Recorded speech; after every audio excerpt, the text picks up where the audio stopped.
All right, old school NBA fans, self-researched NBA facts. Got another video for you. As always, thanks to anybody who watches my videos, subscribes to my channel. I really appreciate it. I want to give a special thanks to Andrew Chester, 3527. Thank you very much for the very generous super thanks. It is much appreciated. In this video here, no tricks, no gimmicks. I'm comparing what most people consider to be the top 10 players of all time. Not this trash of Bleacher Report or the people that put Steph Curry in the top 10, but the players you will most likely see in a reasonable person's top 10 list. There's 11 players on here. How did they do in the playoffs against 50-win teams, 55-win teams, and 60-win teams? Let's take a look. Now, if LeBron James is the GOAT, he should be at or near the top in some of this. After all, it's got to be about winning. At what point does it come down to winning?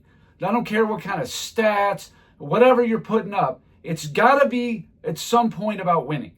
Now, if you're not on a good team, that's fine. How did you do in the shots that you had at winning? And a player who is in a historically weak conference should do amazing against 50, 55, and 60-win teams. All right, 50-win teams. How did everybody do?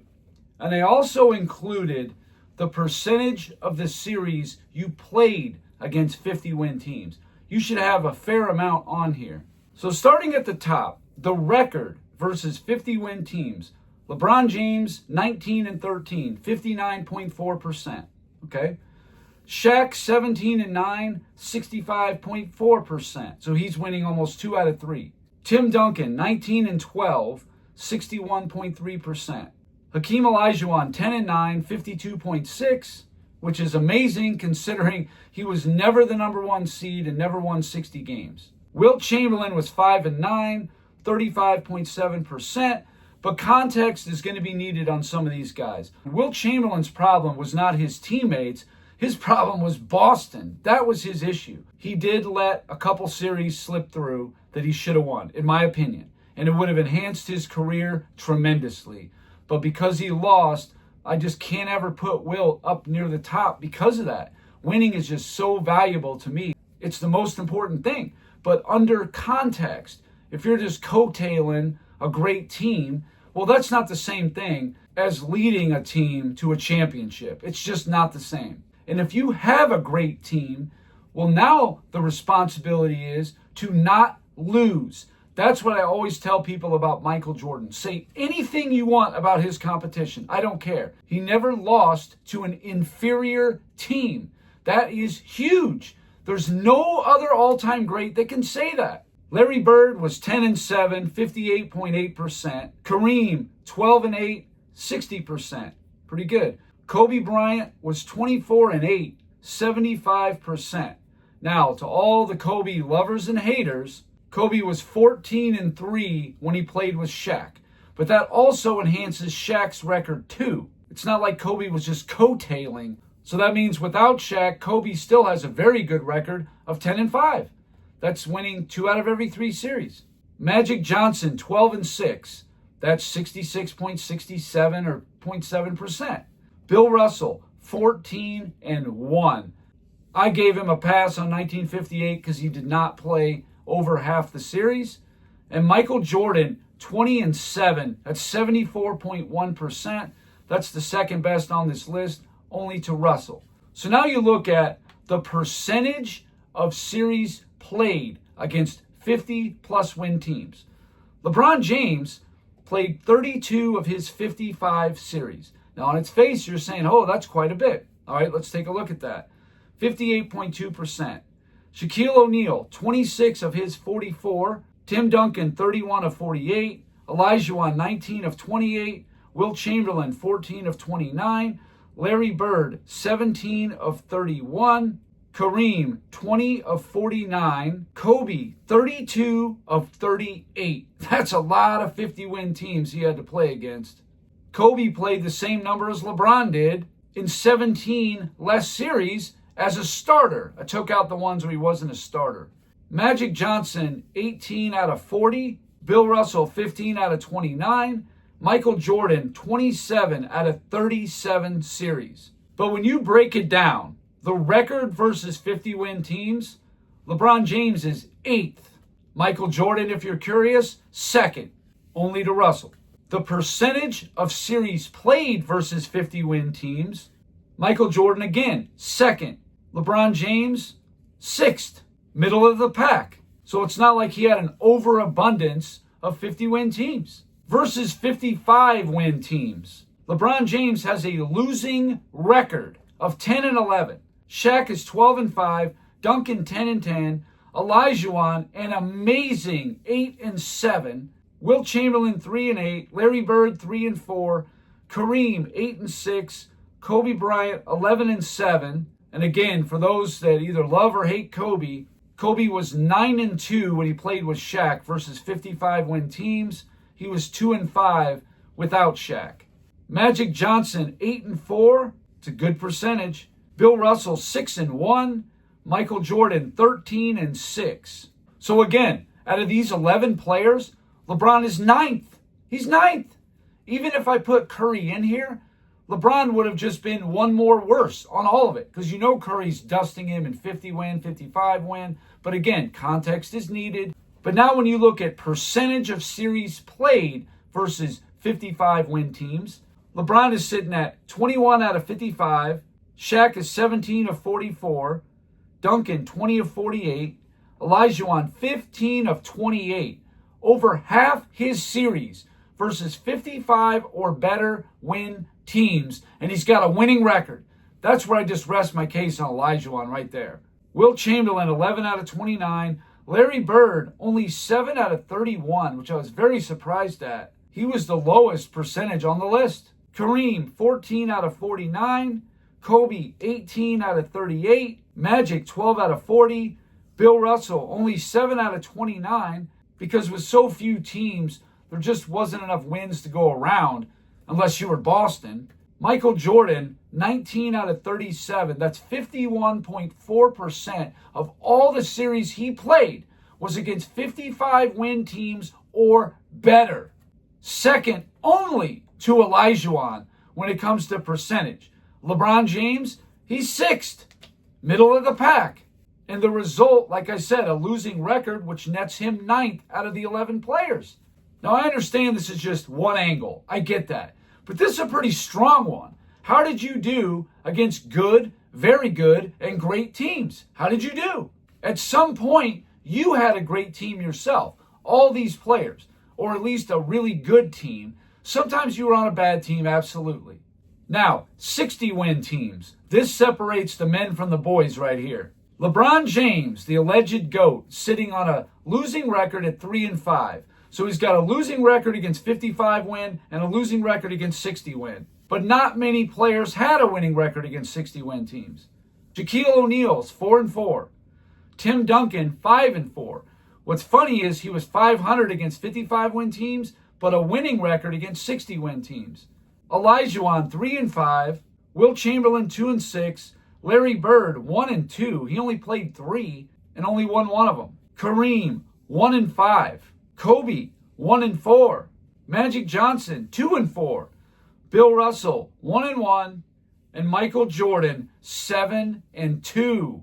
So the only players even over 500 was Tim Duncan and Michael Jordan. That's it. With Bill Russell and Shaq at 50%. And again, LeBron James is in the middle. He's tied 5th and 6th place of the best result here. In the middle.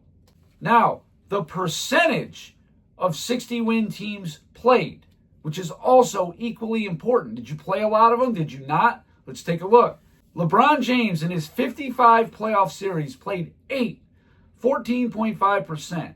Shaq played 8 out of 44 for 18.2. Duncan 9 out of 48 for 18.8.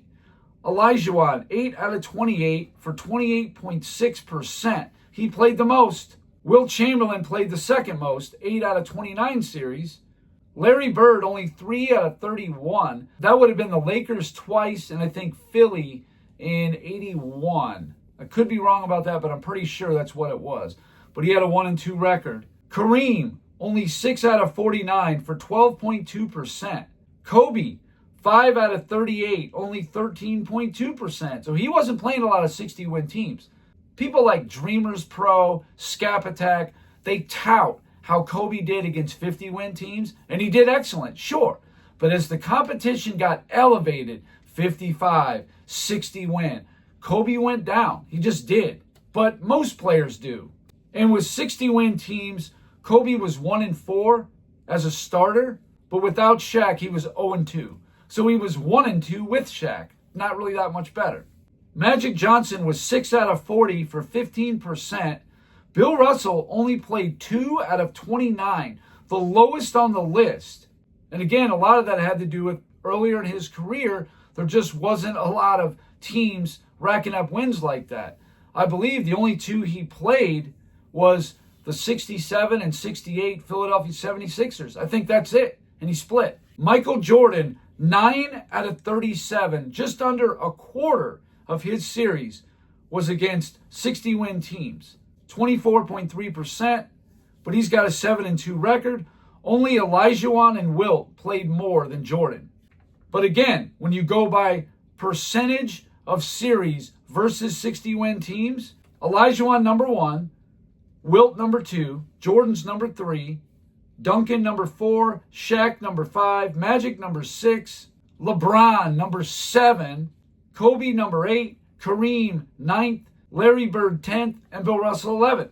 Any one of these things is not the be-all, end-all, but it's pretty powerful stuff in my opinion.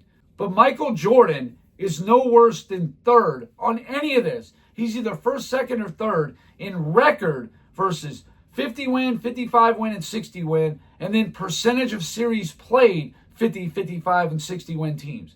So to me, that's the type of stuff you need to have a legitimate GOAT case. And Jordan has it. But a player like a LeBron James, he's middle of the pack, if not back half. You want to put this guy up to GOAT level? Please. And this is joining super teams, more context. And you can add a lot of context to this stuff.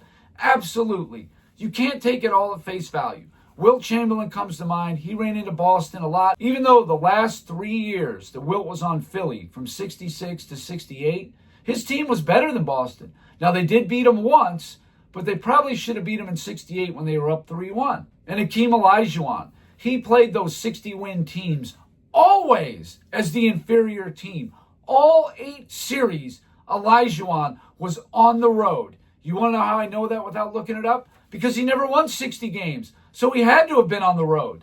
But yet he beat the 1986 Lakers, which is a better team than anybody LeBron James ever beat the 95 Utah Jazz and the 95 San Antonio Spurs in the same playoff run. Now, Larry Bird didn't play a lot of 60-win teams either.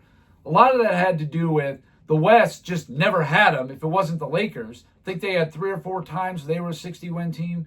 And then in the East, if it wasn't Philly, there was just nobody else winning 60. I think Milwaukee got 1. And the other time was Detroit in 89, but Bird hurt his back and played 5-6 games, and he was out for the rest of the year. So there was no opportunity for him to play a bunch of 60-win teams. He was robbed of it in 86 when the Lakers got upset by Houston. That most likely would have been a Boston win over the Lakers. They were the vastly superior team that year. They were the best team in the NBA, bar none. Maybe the best team ever. Guaranteed they were the best home team ever at 50-1 when you combine the regular season and the playoffs. 50-1 at home makes you unbeatable, basically. So anyway, that's all I got for this video. Thank you guys for watching. If you liked it, please hit the like button. If you wouldn't mind sharing it, that would be great. If you haven't subscribed already, please do. I give daily content. And please tell me in the comments if you think this stuff is as powerful as I think it is. If you think more context is needed or somehow it's not that big a deal, explain how or why. I'd love to hear a counter argument to this. I just don't know that one can be made. It's got to come down to winning and tough competition. Those got to be big factors when you're looking at a player's career, in my opinion. And that's it. Until next time.